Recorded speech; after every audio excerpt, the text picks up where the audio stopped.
할렐루야. 네, 여러분 모두를 우리 주님의 이름으로 환영합니다.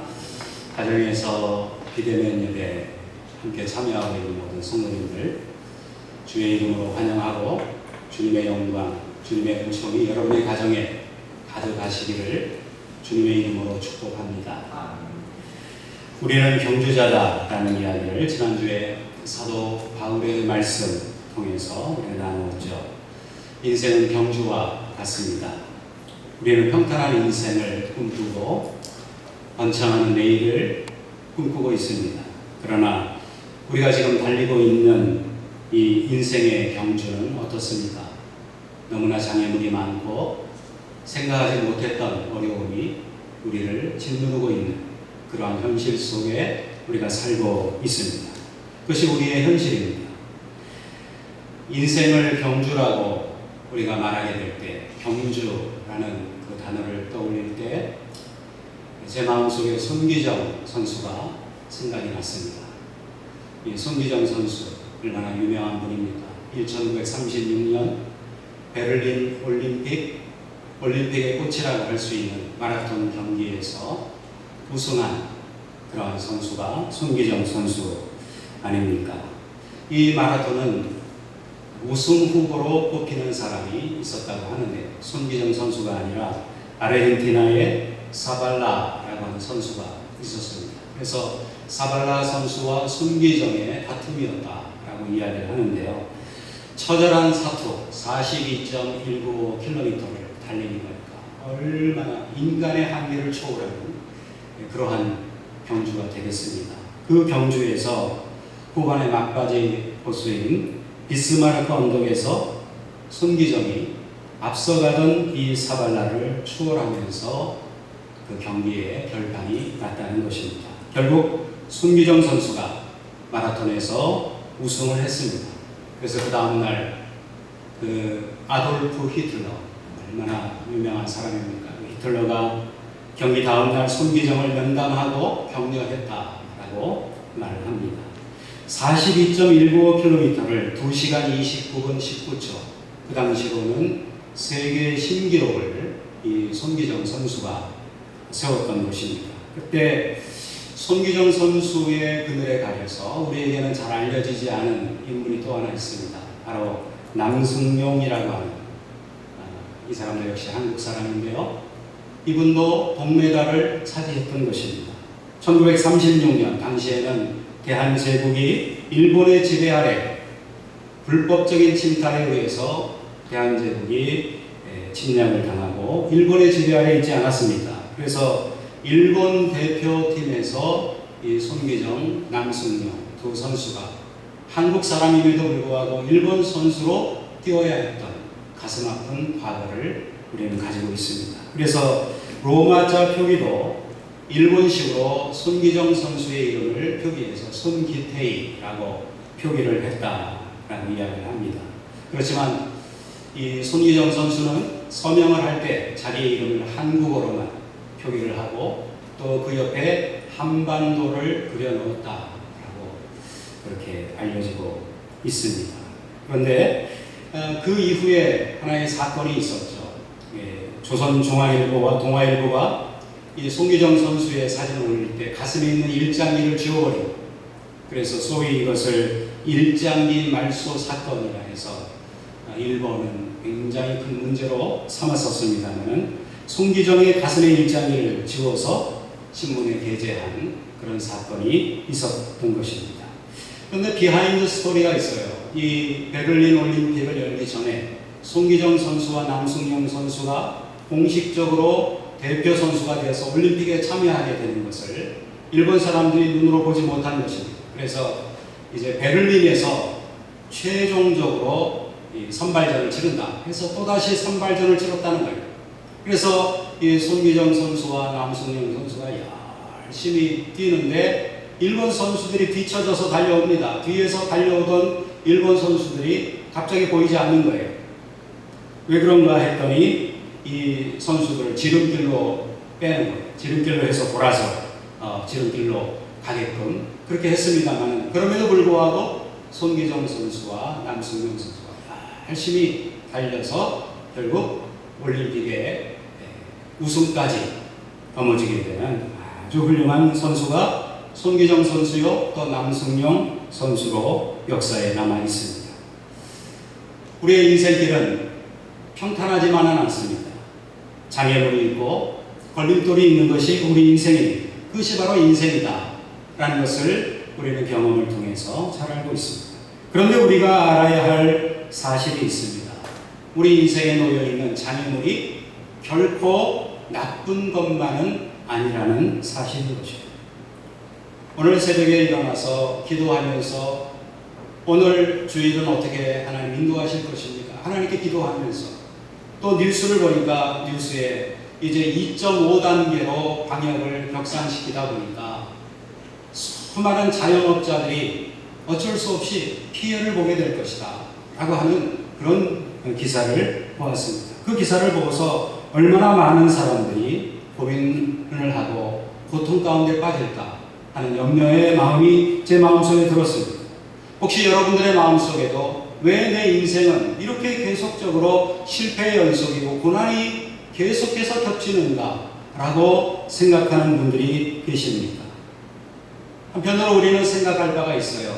어려움이 하나도 없는 인생이 있을까요? 여러분들은 세상을 살아가면서 어려움이 없는 세상을 꿈꾸고 계십니까?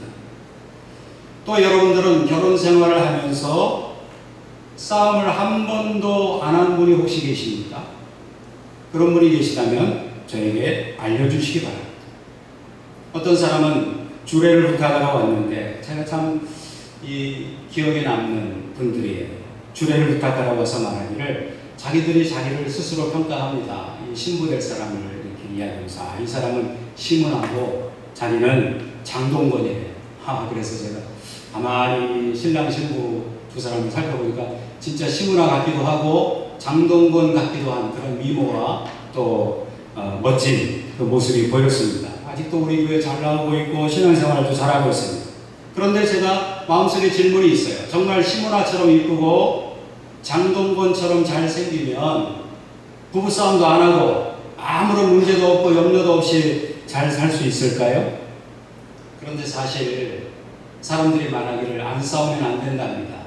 결혼하기 전에 연애할 때 연애하는 시절에 많이 싸워야 된대요. 이것도 싸우고 저것도 싸우고 서로의 성격도 알아보는 그런 하나의 단계가 필요하다라는 것이죠. 많이 싸우고 결혼해서 그 다음부터 안 싸워야 된다는 겁니다. 그런데 좋은 것만 보고 결혼하면 이게 문제가 심각해질 수 있다는 것입니다. 사람이 어찌 좋은 일만 있을 수 있겠습니까? 여러분 살다 보면 어려운 일이 어떤가요? 다 누구에게나 어려움이 있다는 사실을 우리는 잘 알고 있습니다. 교회 생활도 마찬가지입니다. 교회 생활하면서 은혜만 받고 좋은 일만 있으면 참 좋겠는데 그렇지 않은 것이 우리 인생길이고 신앙생활이라고 하는 것을 우리는 잘 알고 있지 않습니까? 그래서 오늘 우리는 질문을 갖게 되는 거예요. 어려움이 없는 세상이 있을까? 여러분 어려움이 없는 세상이 있을까요? 오늘 본문은 인생의 문제인 죽음과 부활에 관한 말씀을 우리에게 하시고 있습니다. 어찌 보면 인생은 사망을 향해 달려가는 존재다 라고 말할 수 있을 것입니다. 우리가 태어날 때, 인간이 태어날 때 이미 죽음이라고 하는 것이 예견되어져 있고 예약되어져 있는 것이 인생이 아니던가요? 그렇다면 죽음이 눈앞에 있고 우리 앞에 죽음이라고 하는 것이 필연적으로 다가오는 것이 인생이라면 여러분 인생은 비극만 있다는 것입니까? 그렇지 않습니다. 우리의 삶은 어려움이 있고 절망도 있고 좌절도 있어요. 원치 않는 무거운 짐이 우리를 짓누를 때도 있습니다. 그러나 그 고통스러운 장애물이 우리의 앞길을 가로막고 있다 할지라도 그럼에도 불구하고 우리는 말할 수 있는 거예요. 무엇을 말할 수 있을까요? 우리 인생은 여전히 아름답다라고 말할 수 있는 것입니다. 고린도 교회에는 죽은 자의 부활에 대한 불신앙이 행배해 있었습니다. 죽으면 끝이라는 생각에 사로잡혀 있었던 것 같아요. 여러분 고린도 교회가 두려워했던 사망 권세에 대해서 생각해 보셨습니까? 살다가 언제 내가 죽을 것인가, 언제 사망이 내게 닥쳐올 것인가, 사망 권세에 대해서 한번 생각해 보셨습니까? 인간이 가진 모든 가치들, 이 세상을 살아가면서 그토록 열망하던 좋은 집을 갖기 원하고 자가용을 갖기 원하고 저 사람처럼 나도 사치스러운 액세서리도 좀 꾸며보길 원하고 뭔가 부유한 삶을 살기 원하는 우리의 마음속에 가지고 있는 가치들이 있잖아요. 그런데 여러분, 사망 권세가 우리를 짓누를 때, 사망의 세력이 우리를 짓누르는 그 순간에 인간의 모든 가치들은 아무런 소용이 없다는 사실을 우리는 깨달을 수밖에 없을 것입니다. 그런데 고린도전서 15장에서 우리에게 참으로 역설적인 말씀을 하고 있어요. 고린도전서 15장 19절의 말씀을 보시기 바랍니다. 만일 그리스도 안에서 우리가 바라는 것이 다만 이 세상의 삶뿐이면 모든 사람 가운데 우리가 더욱 불쌍한 자이리라. 여러분, 이 말은 무슨 말일까요? 이 말을 역설적으로 역으로 말하자면 부활이 인간의 모든 가치를 뛰어넘는 가장 존귀한 하나님의 가치라고 하는 사실을 우리에게 알려주는 말씀이 되겠습니다. 예수 그리스도의 부활은 우리 삶의 소망의 근거라는 말씀이 되겠습니다. 세상의 어떠한 가치보다도 예수 그리스도의 부활의 가치가 더 뛰어난 하나님의 지혜라고 하는 사실을 사도 바울은 말씀하고 있는 것입니다. 부활이 있기 때문에 우리의 삶에 장애물이 있고 삶에 어려움이 있습니다만 우리의 마음속에 여전히 소망을 품을 수가 있다는 사실이에요. 그래서 우리는 어려움 가운데 숱한 좌절과 절망의 그늘 가운데서도 하나님께서 나에게 허락하신 그 영생을 바라볼 수 있는 소망을 품을 수 있다는 거예요. 그러면 여러분, 부활이 무엇입니까? 오늘의 본문은 부활이 변화라고 말씀을 하고 있어요. 사망의 어둠이 우리를 짓누르고 있습니다만 우리가 소망하는 것은 무엇입니까? 생명회로의 변화라는 사실을 깨우쳐야 할 것입니다. 그래서 사도 바울은 그 변화에 대한 소망을 가지고 그의 삶을 능력으로 감당할 수 있었던 것입니다. 오늘 우리가 잊지 말아야 할 사실이 있어요. 인생이 겪는 모든 역경이 사실은 위대한 인물을 만든다는 것입니다. 무슨 말입니까? 창세기 22장에 보면 아브라함의 이야기가 나오고 있어요. 아브라함에게 우리 하나님의 창세기 22장 2절에 보시면 뭐라고 말씀하십니까? 여호와께서 이르시되 내 아들 내 사랑하는 독자 이삭을 데리고 모리아 땅으로 가서 내가 너에게 일러준 한 산 거기서 그를 번제로 드리라. 여러분, 이 말씀이 무슨 말입니까? 만약에 아브라함이 하나님을 몰랐다면, 하나님과의 관계가 없었다면, 다른 말로 오늘날 우리가 교회에 나오지 않았더라면 이러한 어려움과 이러한 역경, 이러한 질이 없었을지도 모릅니다. 아브라함으로 한번 생각해 보세요. 아브라함이 하나님과 관계가 없었다면 독자 이삭을 드려야만 하는 이 고통과 엄청난 짐을 짊어질 필요가 없는 거예요. 그러나 그는 하나님과의 관계가 있었기 때문에 하나님이 그에게 요구하시는 그 짐을 짊어져야만 했던 것입니다. 인생의 엄청난 전환점 앞에 이 아브라함은 섰던 것입니다. 그 고통과 그 짐과 좌절할 수밖에 없는 그 시험이 다가왔을 때 아브라함은 어떻게 했습니까? 그는 하나님의 말씀에 곧바로 순종했습니다. 놀라운 믿음이 아닙니까? 그의 믿음이 하나님께서 그에게 주신 그 시험을 통해서 그의 믿음이 정금같이 아름답게 빛나는 순종으로 드러나게 된 것이에요. 성경에 나오는 모든 위대한 인물들을 보시기 바랍니다. 여러분, 모세를 어떻게 생각하십니까? 모세가 하나님으로부터 소명을 받고 능력을 받아서 바로 왕을 이겼다. 그것이 놀라운 일이 아닙니까? 그래서 이스라엘 백성들을 애굽에서 빼내서 출애굽하지 않았어요. 그것으로 그의 삶의 사명이 끝났던가요? 그러지 않았습니다. 그가 홍해 바다를 건너는 엄청나고도 위대한 사명을 감당했습니다만 여전히 그의 삶에는 40년이라고 하는 광야의 여정이 기다리고 있었다는 것이에요. 그 광야의 여정 동안에 이 모세의 삶이 어떠했습니까? 그는 어려움이 있었고 역경이 있었습니다마는 수많은 시련이 왔을 때에도 넘어지지 않고 쓰러지지 않았다는 거예요. 바로 그것이 모세를 모세 되게 한 것입니다. 다윗은 어떠했습니까? 다윗은 고백하지 않았어요? 여호와는 나의 목자시니 내게 부족함이 없으리로다. 그렇다면 여러분, 다윗은 정말로 부족함이 없는 삶을 살았을까요? 저는 아니라고 생각합니다. 그의 신앙 고백이 그렇게 위대했던 것이에요. 우리의 신앙 고백도 그렇게 위대해지기를 간절히 소원합니다. 하나님께서 그에게 능력을 주시고 그에게 총명함을 주시고 용맹함을 주셔서 골리앗을 쓰러뜨린 용맹한 장수였어요. 그러나 그 이후로 그런 탄탄대로를 걸어갔나요? 그렇지 않았습니다. 엄청난 시련이 그에게 있었던 거예요. 도망자의 삶, 이방인의 객이 되어서 때로는 바보로, 때로는 미친 자처럼 그 자신을 숨기며 살아야 하는 처절한 사투의 세월이 그에게 있었던 것입니다. 그 고난과 역경을 인내하고 잘 이겨낸 다음에 그는 하나님께서 쓰시는 위대한 왕이 되었던 거예요. 그러나 그의 인생의 말년에도 그에게는 어려움이 끝나지 않았습니다. 예수님은 어떠했습니까? 이 세상에 오셔서 놀라운 능력만 행하셨나요? 우리가 그토록 바라는 권능과 능력만을 행하면서 예수님이 사셨던가요? 그렇지 않았습니다. 예수님은 말씀하셨어요. 여우도 굴이 있고 공중의 새도 거처가 있는데 인자는 머리 둘 곳이 없도다. 여러분, 이것이 예수님의 삶의 모습 그대로였던 것입니다. 얼마나 외로우셨을까요? 얼마나 고통스러우셨을까요? 알아듣지 못하는 제자들을 이끌고 그들을 훈련시키기가 얼마나 힘드셨을까요? 예수님은 십자가를 지시기까지 당신이 감당해야 할 모든 사명의 짐과 굴레를 그대로 다 받아 넘기신 것입니다.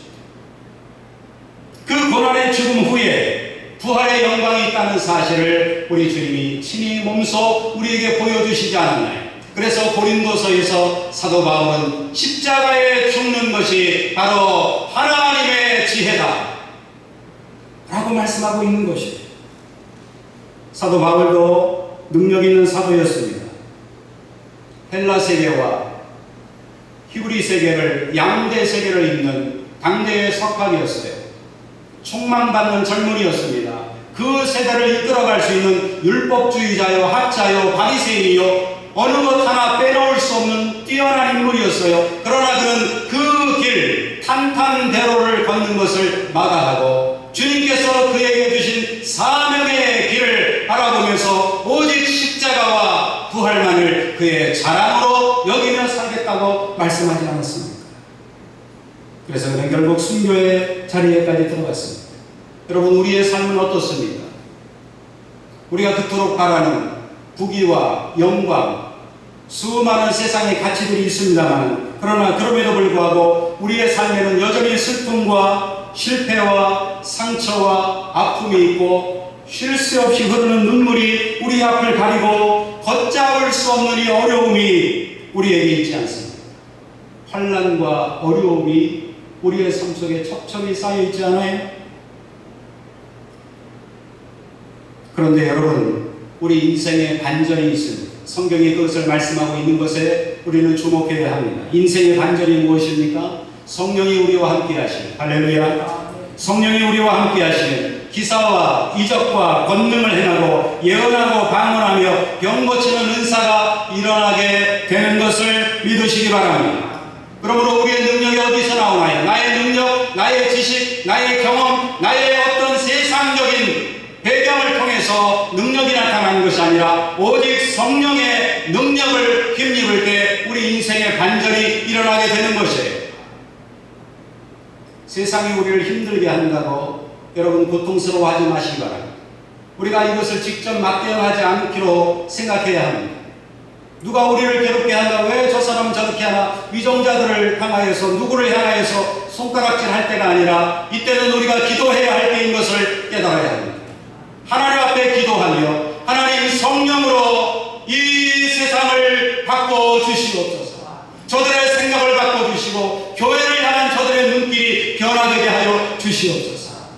우리가 기도해야 할 때가 바로 이때라고 저는 믿습니다. 고린도후서 12장 12절에 사도 바울은 무엇이라고 그랬습니까? 사도의 표가 된 것은 내가 너희 가운데서 모든 참음과 표적과 기사와 능력을 행한 것이라. 그가 사도된 참된 증거를 사도 바울은 말씀하고 있는 거예요. 내가 사도가 된 것은 어떤 학식이나 능력이나 나의 어떤 가문의 백그라운드나 내가 가지고 있는 어떤 재력이나 이런 것이 아니라는 것이에요. 모든 참음과 표적과 기사와 능력, 이것은 성령의 능력으로 함께하는 것이다 이 말이죠. 그러니까 나에게서 나타나는 것은 모든 참음, 인내, 지난주에 말씀드린 절제라는 것이에요.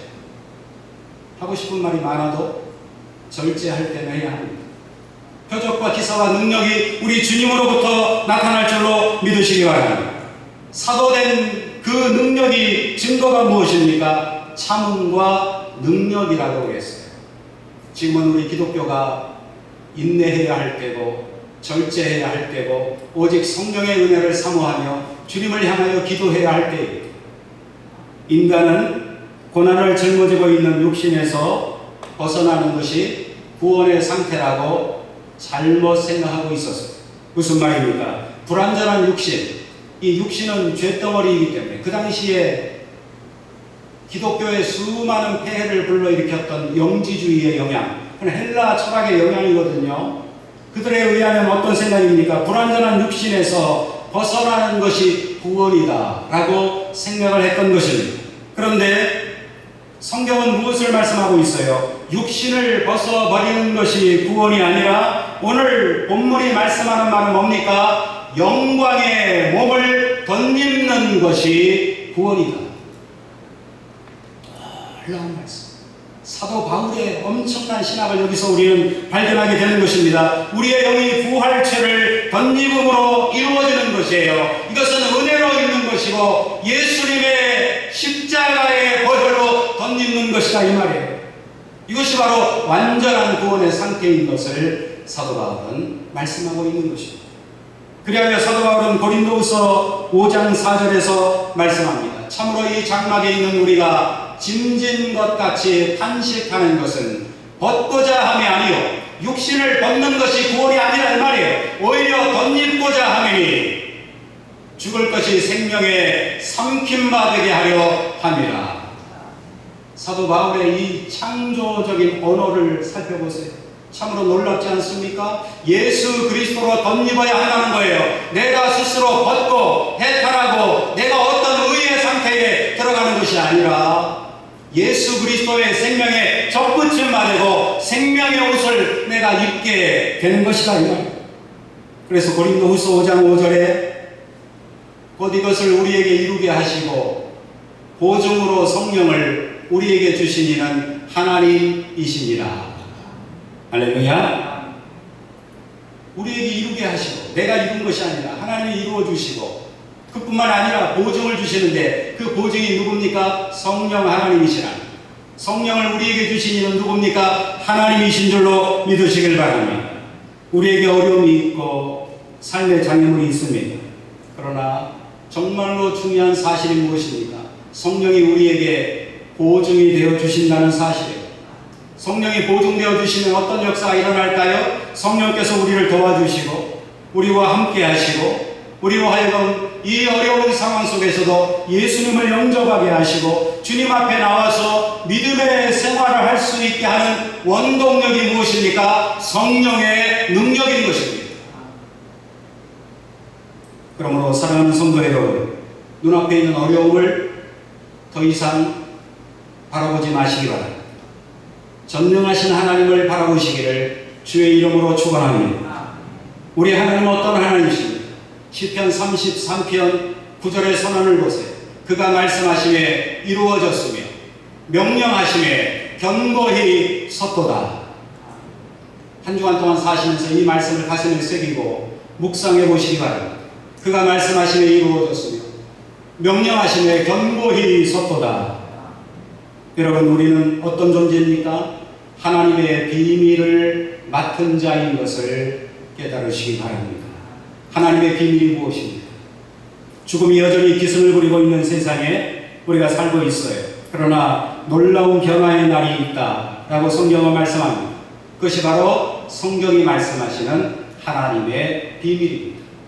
오늘 본문 성경 51절의 말씀을 한번 보세요. 보라, 내가 너희에게 비밀을 말하노니 우리가 다 잠잘 것이 아니요 마지막 나팔에 순식간에 호련히 다 변화되리니. 너희에게 비밀을 말하노니, 그 비밀이 어떤 비밀일까요? 마지막 나팔의 순식간에 호련히 다 변화될 것이다 라고 말씀을 합니다.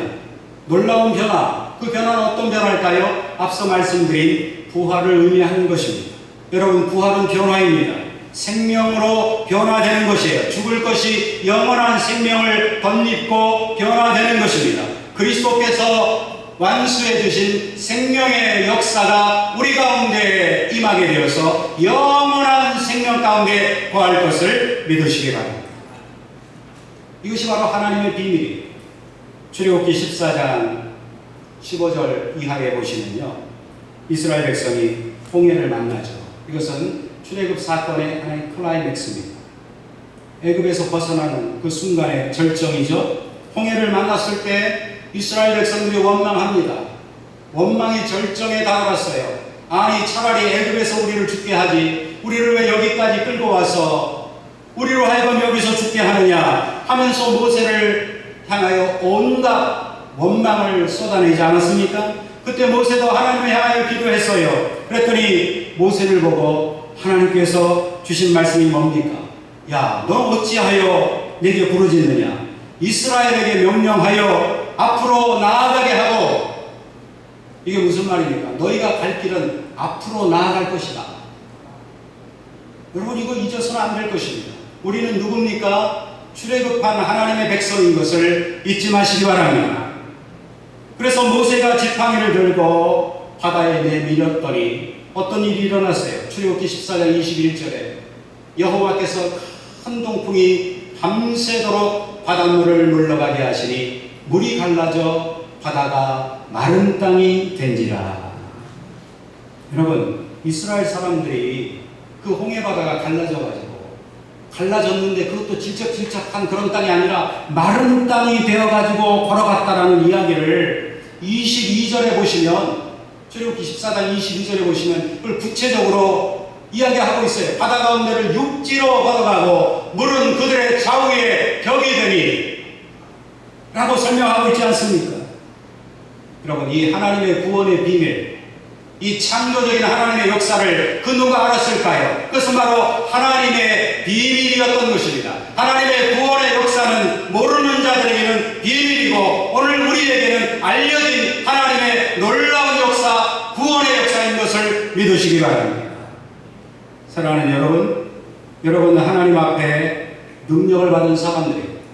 이것을 우리는 잊지 말아야 합니다. 우리 앞에 놓여있는 장애물을 향해서 우리가 믿음의 손을 내밀게 될 때 하나님의 놀라운 일이 시작이 되는 거예요. 그 능력을 하나님이 베풀어 주십니다.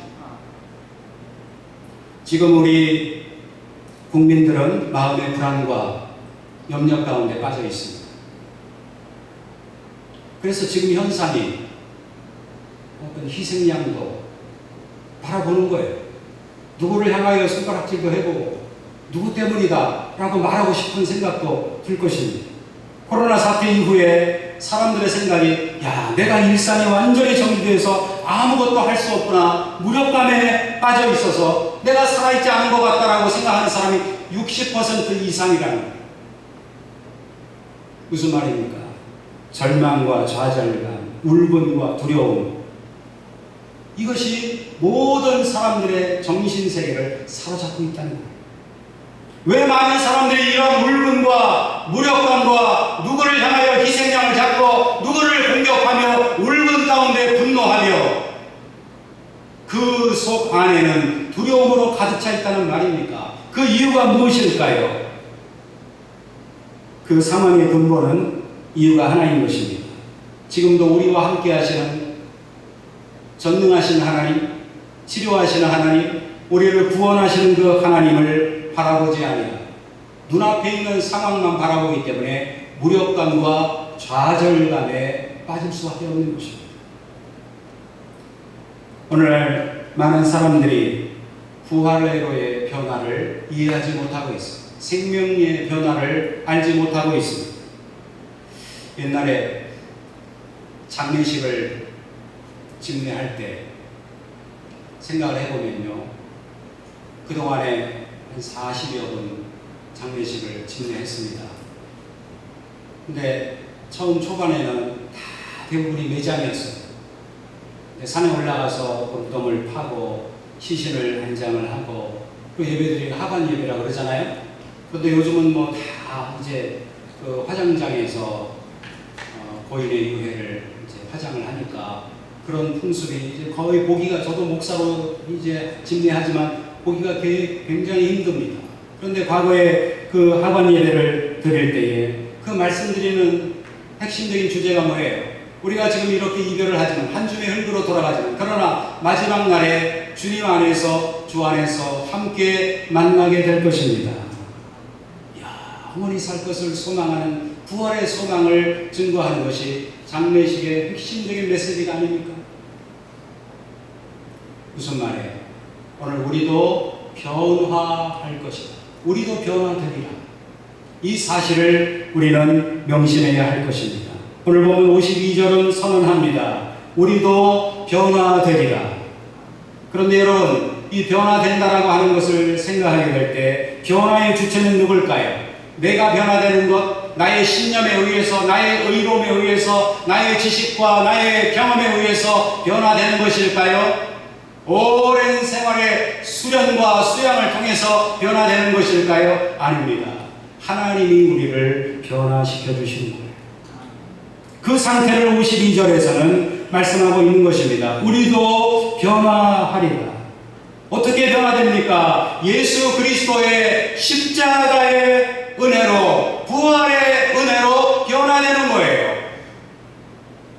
모든 것이 다 하나님의 은혜인 것을 믿으시기 바랍니다. 그래서 53절에서 말씀하고 있잖아요. 이 썩을 것이 반드시 썩지 아니할 것을 입겠고, 이 죽을 것이 죽지 아니함을 입으리로다. 죽을 수밖에 없는 인간이 생명으로 변화될 것이고 부활의 영광을 덧입게 될 것이다 라고 말씀을 합니다. 이것이 영적인 비밀인 거예요. 이 비밀을 우리는 받았습니다. 그런데 인간은 지속적으로 두려워하고 있어요. 계속 두려워합니다. 들었지만 돌아서면 두려워하는 거예요. 고통스러워하는 거예요. 좌절합니다. 생명을 잃어버리지 않을까라고 하는 두려움을 떨쳐버리지 못하고 살고 있어요. 여러분, 이 두려움을 우리가 어떻게 극복할 수 있을까요? 예수 그리스도의 은혜, 성령의 보증으로 극복할 수 있는 것을 깨달아야 합니다. 사망에 대한 승리의 계가를 우리도 부를 수 있기를 간절히 소원합니다. 오늘 본문에서 사도 바울은 승리의 계가를 부르고 있어요. 55절로 57절을 보세요. 사망아, 너의 승리가 어디 있느냐? 사망아, 내가 쏘는 것이 어디 있느냐? 사망이 쏘는 것은 죄요, 죄의 권능은 율법이라. 우리 주 예수 그리스도로 말미암아 우리에게 승리를 주시는 하나님께 감사하노니. 인생의 두려움에 대한 해결이 부활입니다. 인생의 문제를 해결할 수 있는 열쇠는 오직 하나, 예수님의 부활이라는 거예요. 그것을 잊지 말아야 합니다. 그래서 오늘 본문 58절은 우리에게 선언하고 있습니다. 여러분 집에서, 여러분이 속한 곳에서 같이 58절을 읽어볼 수 있기를 바랍니다. 그러므로 내 사랑하는 형제들아, 견실하며 흔들리지 말고 항상 주의 일에 더욱 힘쓰는 자들이 되라. 이는 너희 수고가 주 안에서 헛되지 않은 줄 알미라. 말씀을 맺겠습니다. 우리 주님께서 주시는 승리의 변화, 이 변화가 우리에게 반드시 있을 것이고, 예수님의 은혜로 우리는 변화될 것이고, 성령의 보증이 되어서 우리의 삶에 능력이 있고 이 모든 어려움을 능히 이기게 하실 것입니다. 모든 아픔과 장애물을 극복하고서 영광이 주어질 그날을 바라고 오늘을 인내하시길 바랍니다. 사랑하는 성도 여러분, 각 가정에서 예배를 드리시면서 우리와 함께 하심에 감사를 드립니다. 여러분이 속한 처소에서 교회를 위해서, 이 국가와 우리 대한민국을 위해서, 전 세계를 위해서 기도해 주시길 바랍니다. 우리가 이 모든 짐들을 잘 극복해서 변화에 대한 소망을 가지고 끝까지 승리할 수 있기를 우리 주님의 이름으로 축원을 드립니다. 기도하겠습니다. 거룩하신 아버지 하나님, 감사를 드립니다.